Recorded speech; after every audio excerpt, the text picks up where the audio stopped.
Cultivating Calmness podcast. Today, for some extra holiday cheer, I thought I would talk a little bit about hormone disruptors and what role they play in your life, where you can find them, and what you can do about it. So today, let's just jump right in. But to start, if you are watching, I am wearing my Darth Vader ugly Christmas sweater, and I like to call them all ugly, even though I don't think most of them are ugly. I happen to love them all, and I would have a closet full of them if I could. I think I have about a dozen right now, and I've already acquired a couple more this year than I had from last year. So I'm trying to work them all in with my clients and wear them each day until Christmas, and then, you know, maybe even after Christmas. So I hope you're enjoying this holiday season and adding a little something that is exciting and makes you smile, even if maybe the holidays aren't the greatest for you. Doing something that gives you joy is an important part of the holidays, I think.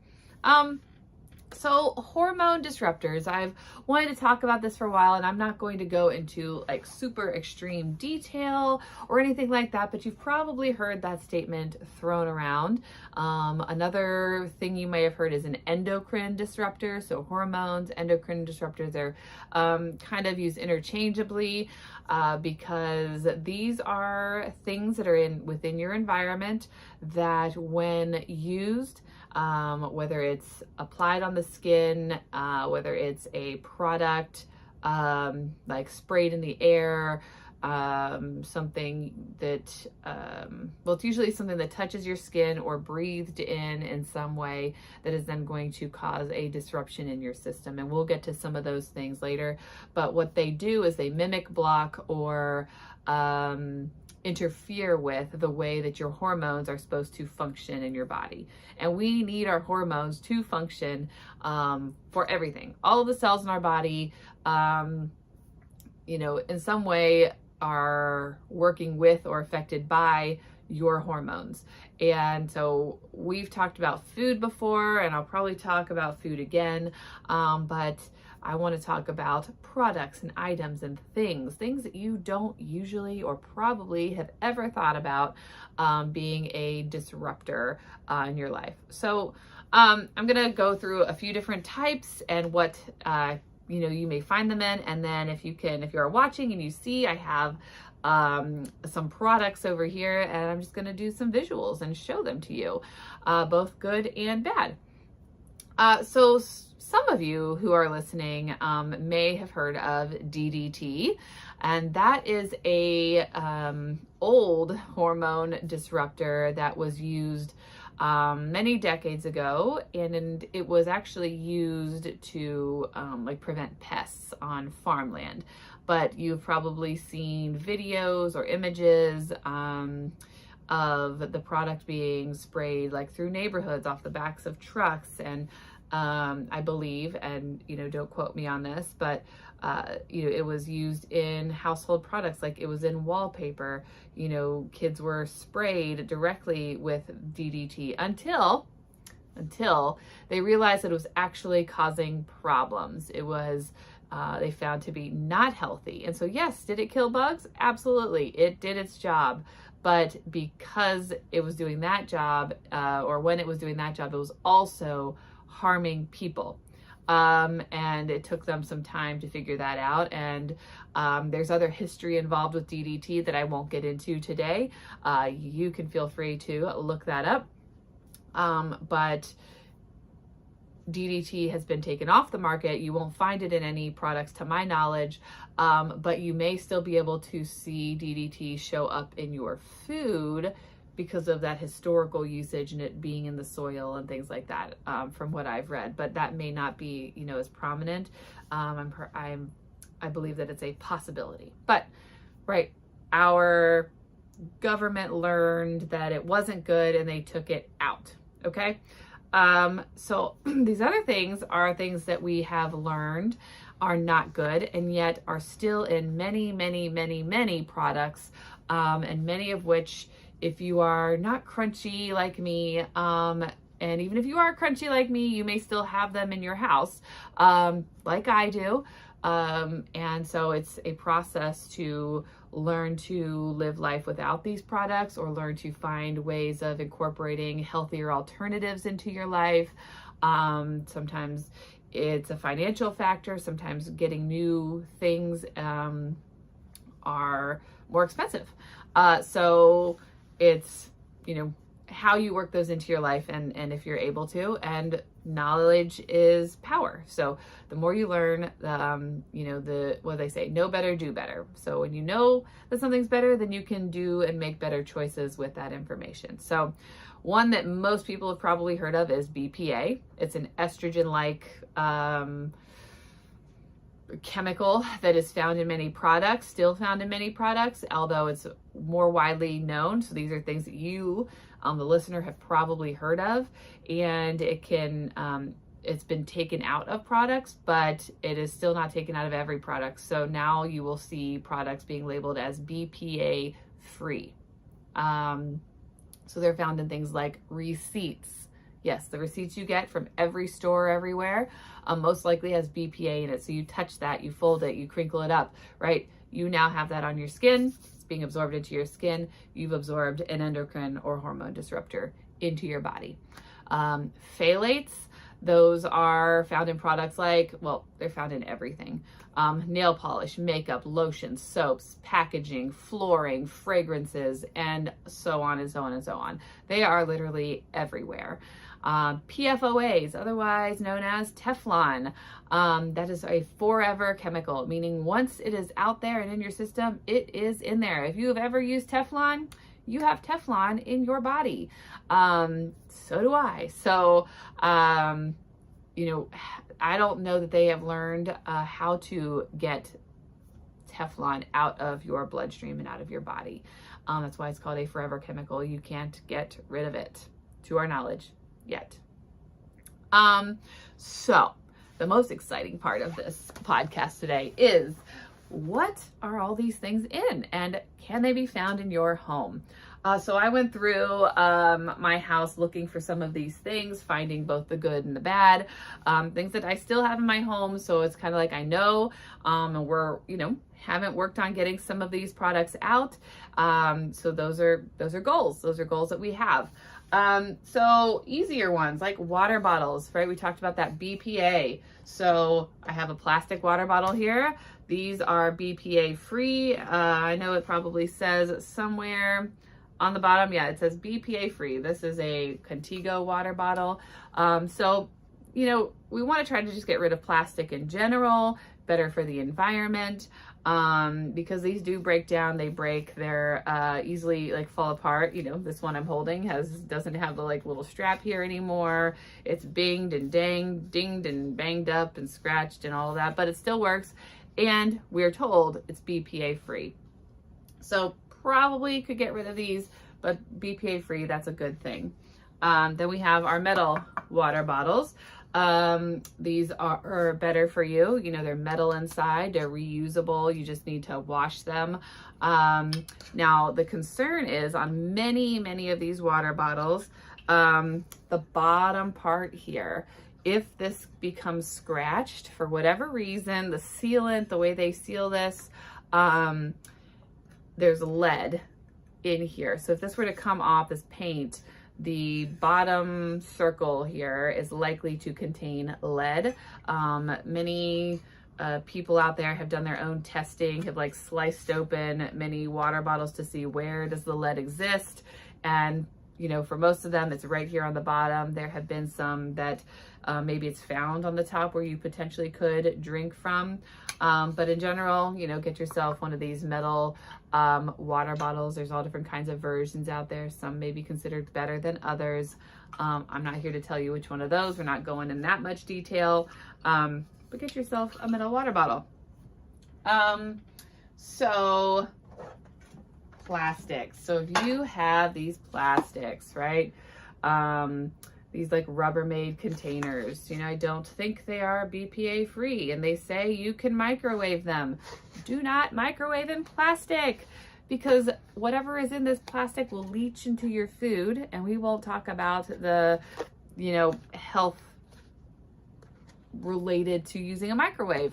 I know using a microwave is not good, but we occasionally still use ours, though much less than we used to, and eventually we will get rid of our microwave. I would love to be able to get rid of my microwave, but it's a learning curve. You know, it's heating up your food differently, having the time to do that, planning, you know, to do things a little differently than you usually do. So if you still have plastic storage containers, consider switching to glass storage containers. Yes, they take up more space, but you won't be leaching BPAs and other chemicals into your food.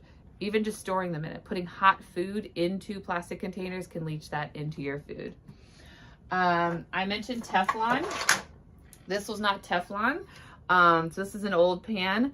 It had a ceramic coating. So yes, in theory, the ceramic coated pots and pans are better. However, if they get scratched, like you see this one is scratched up, right? Once you have scratched that surface, the chemicals that are underneath, the aluminum or whatever else may be used, can then leach into your food when you are cooking with them. So they may start out really well, but as you use them and they have the wear and tear, the scratches and everything on the bottom will not be good for you. So if you have these and you think they're good, they may be good initially, or better, but they can get scratched pretty easily, and then you're supposed to throw them out.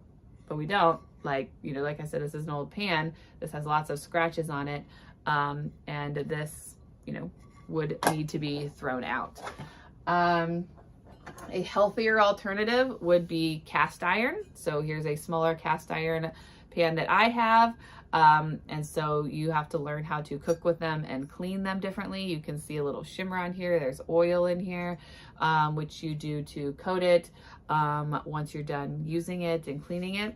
So I have a few of these. That's on the list to get more of those. I should have not started with the pans because now I have a bunch of stuff in my pan that we will talk about here shortly. So I'm going to take these things out. But here is another pan here, but this pan is aluminum. So we don't want to be cooking with aluminum. Looks like stainless steel, is not stainless steel. So you want to get stainless steel pans, not aluminum pans, because aluminum is a neurotoxin and a hormone disruptor, right? So we don't want to use aluminum pans. We want to get stainless steel. So the people avoid stainless steel. Why?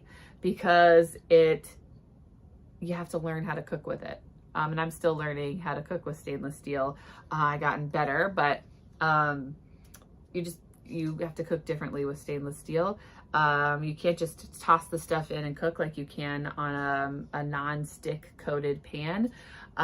You have to heat it up differently. You have to use different like oils and things like that, or use them differently. And so some people give up because everything sticks to my pan. But you know, a lot of us have probably aluminum pans or Teflon pans or coated pans that are scratched. And what is that doing to your system on a daily basis when you're using them to cook and eat your food and do things on a daily basis? Probably not good. Okay, so this seems to be the last Bath & Body Works that I have in my house. I have gotten rid of Bath & Body Works years ago. We still had one of these on the shelf. If you're looking, it's about half full. There may or may not be a person in my household who enjoys using some of these products still, but I really don't want them in my house. I can smell them like a mile away. So I was trying to find products to share with you today that I may still have to show you like the good and the bad. But the only thing I could really find with a terrible scent was this Bath & Body Works product. So this is a foaming hand soap. There's lots of chemicals in here. So there's lots of things about this that are not good, but also fragrance and dye. There's blue dye and red dye in here. And so those are considered some of those phthalates, and it's probably a BPA bottle as well, which means that's leaching into the other chemicals that are already in here. But the scents are not good for you. So just breathing them in will disrupt your hormones. Wiping them on your hands, right? They smell delicious. They smell amazing. At least I used to think so. I can't stand these smells anymore. I walk into a house or anywhere, I can smell the smells. Candles, pretty much any of the candles on the market, they are going to use fragrance. If you purchase anything and it has the word fragrance on it, that is a phthalate, and that is a hormone or endocrine disruptor. Get rid of it. So these are some of these simpler things you can do to try to get these disruptors out of your home. You know, we don't think that they're a problem, but they are. So Bath and Body Works, get rid of it. And it's hard. I know if you really like those scents and you're trying to find those really strong scents, you know, and you love burning candles, there are candle companies out there that use soy or beeswax, and they use essential oils, which is what you would want, not fragrance. Even food safe, or what's the term? It's a different term they use, like that's considered safe fragrance. There's no safe fragrance, unfortunately. So I have a couple products here. You know, Dr. Squatch is advertised as being healthier and better for you. Now it says made from natural oils, but they use natural fragrances. Now the natural oils they use are like olive, sustainable palm, coconut oil, goat's milk, right? Those are all good. Those are good things. Yay. You know, oatmeal, shea butter, sea salt, good things. Natural fragrance. If it says fragrance, it's probably not natural. People get away with using, you know, that word and that term to kind of trick you into believing that it's natural. Where is that coming from? You know, I've talked before and I'll say it again. One of the ways that they use natural products and natural flavors is the word I'm looking for. This is so gross.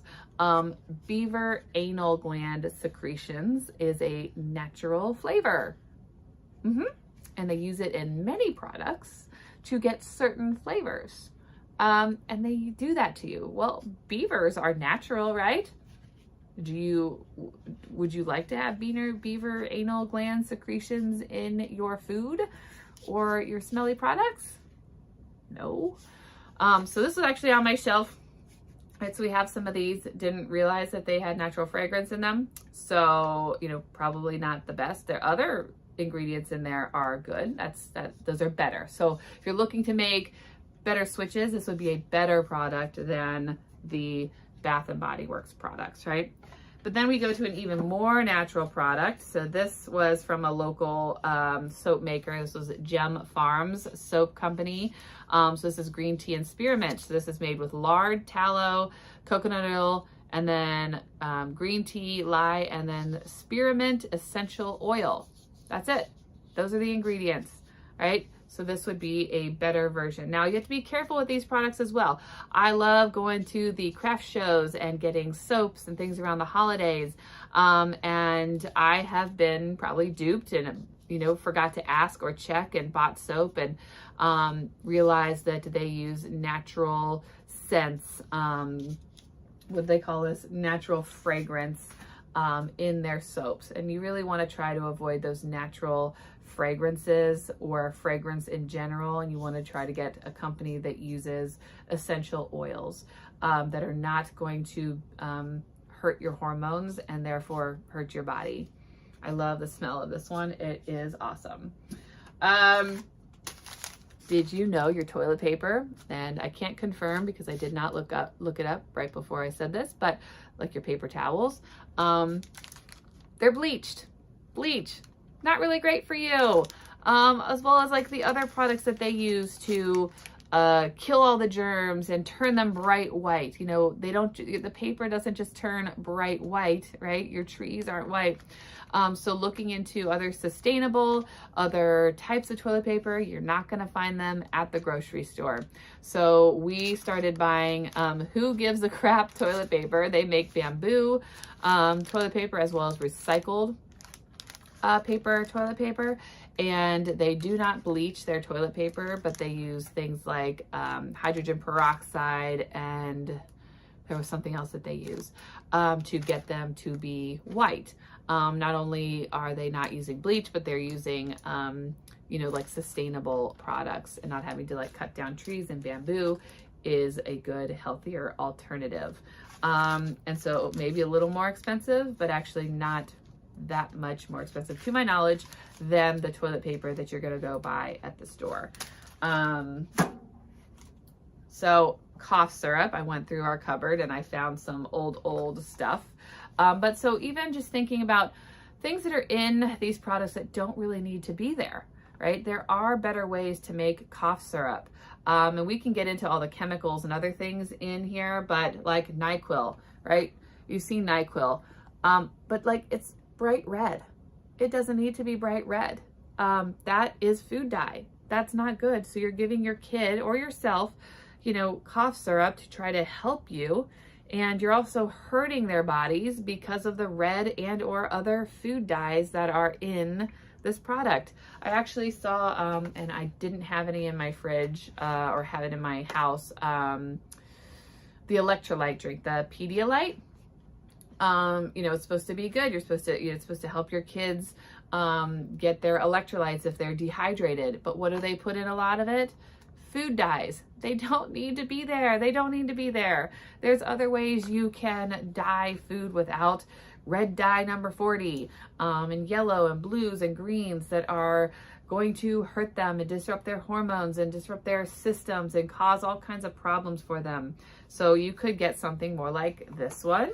This is a different cough syrup. It's called 𝗓𝗄𝗃 Kids Honey Cough Syrup.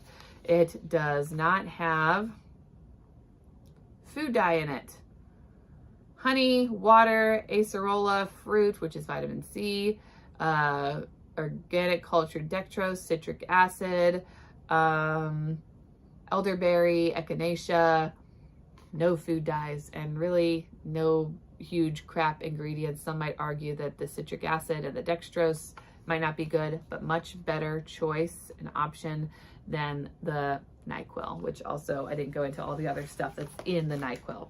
So like, those are products that can be found in your home that may be causing you problems that you didn't and weren't even aware of. So I already said things like, you know, products, but like lotion. I don't think this has fragrance in it. So peppermint oil, and there may be some things in here that are not great. But it is much better than buying a Bath and Body Works lotion. So this is the Everyone for Everybody, made with plants and pure essential oils lotion. This would be better than most of the lotions on the market. So you really want to look for that fragrance piece. There are other types of phthalates that are in your products besides fragrances. And then there's an app. So this one, not every product is in this app, but you can look up the 𝗖𝗹𝗵𝗃 app. You scan the barcode. So if you're in the store and you're trying to figure out, is this a good product? Is this not a good product? You scan it and it will bring up a rating. It'll give it a number, I believe, from like 1 to 10. I think the lower the number, the better, if I'm not mistaken. It's been a hot minute since I've used it. And it looks like a little E with like circles around it. I don't even know if it's gonna show up on this camera. It's like right there. If you're watching, there's an E with like circles around it. And you can get an app and it'll scan it and it'll tell you. But then not only will it tell you the overall rating, it'll tell you which products in there are like, give a green light versus a yellow light versus a red. Like, you want to avoid those. So if you want to pick your product, you can look at it and see like, oh, where does this rate and what am I willing to put in my body now that I know what is in them and what may be harmful to me or not. Toothpaste. Fluoride. We no longer and haven't used fluoride toothpaste in a while. There may or may not be somebody in my house that enjoys using this brand Colgate, which has fluoride in it. I do not use fluoride toothpaste, and my children do not use fluoride toothpaste.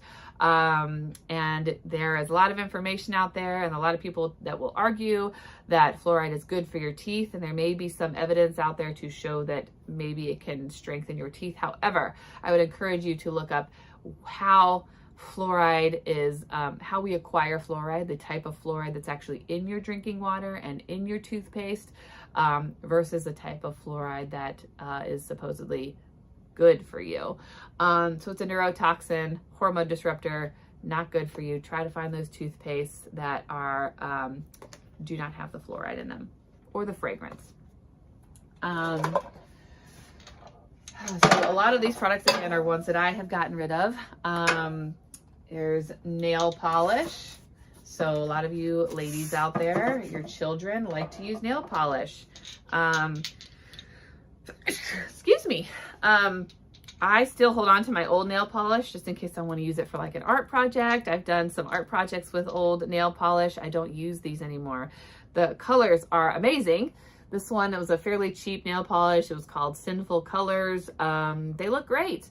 And I loved painting my nails with them. Full of phthalates. Definitely not good for you.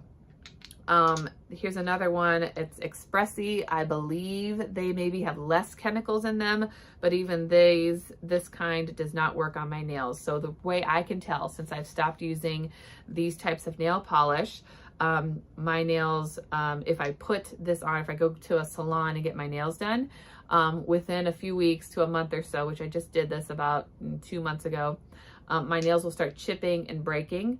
And will not be strong, and they'll have to kind of grow back and get stronger again, because there are a lot of chemicals in these nail polishes that just don't need to be there.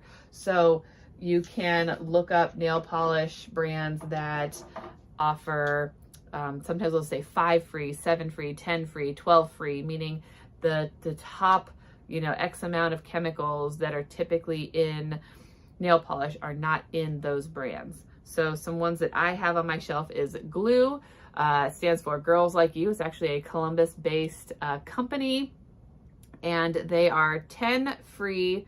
On the bottom, the sticker says 10 free and vegan friendly. So I found that these are good for my nails. They don't harm my nails. They have a decent amount of colors. If you go to their website, beautybyglue.com. And this one's mac and cheese. It's actually kind of cool.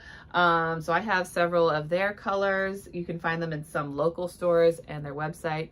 Another brand you can find on Amazon or Etsy is 𝗏𝗃𝗁, or actually I think there's another one, 𝗏𝗏 Organics, and they have tons and tons of colors. But these say no toluene, formaldehyde, DBP, and probably some others. These ones will work well on my nails. And then there are other brands. Piggy Paint is a good one for kids, called Piggy Paint. They have less chemicals in them. And I know there's some others that aren't coming to mind, but your nail polish, your makeup. Oh, makeup. I didn't even grab makeup. I don't wear a lot of makeup anymore. But when I do, I have been using Crunchi, CRUNCHI, Crunchi brand makeup. There are other brands out there that also do not use chemicals. And so, women, like a lot of women, spend lots of time every day putting makeup on your face. Well, what is that doing? It is seeping into your skin every single day. You're using it. And they're hormone disruptors. They're harming your body. So if you're listening to this and you want to make a change, yes, your makeup may be a little more expensive, but is it worth switching those out to have better health? It's something for you to consider. And lastly, I thought of this right before I started to record. Children's pajamas. Children's pajamas. What do they have in them? Do you know? Flame retardants. They have flame retardants on these. Flame retardants are endocrine disruptors. Your children sleep in these like 12 hours a day, and they're rubbing all over their skin, sleeping in them, right? They don't need flame retardants in their pajamas.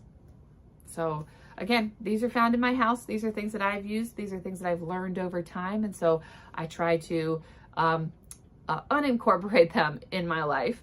So a lot of these things I don't use anymore. Some of them I still use, but I'm working on making those switches. So it's like if you go shopping, you know, maybe you buy one at a time and you slowly just, instead of buying the one toothpaste, you buy the other toothpaste. And it doesn't have to be all at once. If you can afford it and you want to do that, great, go ahead and do that. But that's not realistic for most people.